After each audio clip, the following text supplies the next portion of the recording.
Hang Shakespeare. Why?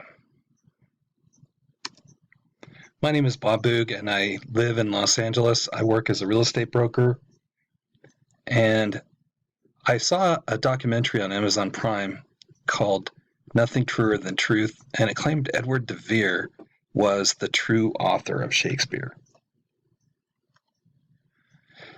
And I saw his name on the To the Reader poem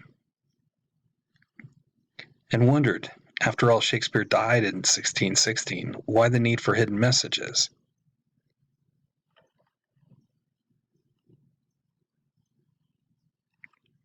Why hang him? Thieves were hung. Was he an identity thief? Have you ever seen this optical illusion where there's two figures, an old woman and a young woman? The two different identities reminded me of my high school trigonometry class. And anytime you solve an equation like the sine squared, the angle plus the cosine squared equals 1. And this type of math was only taught at universities back in Shakespeare's time. Edward de Vere graduated from Oxford, so he knew trigonometry. And it's not new.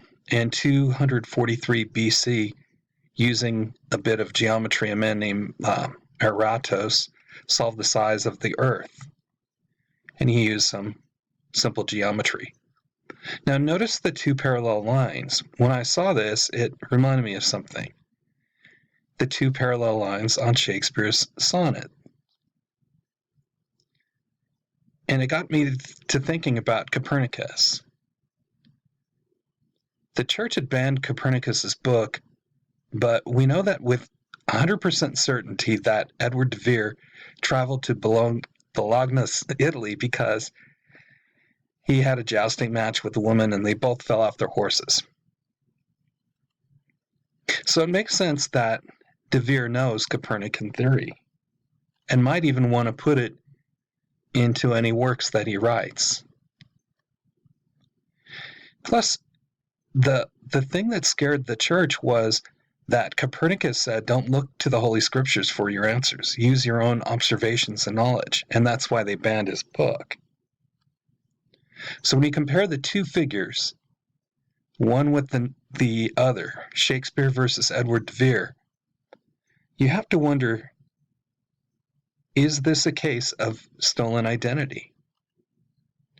Could grammar school math calculate things like the radius and orbits? And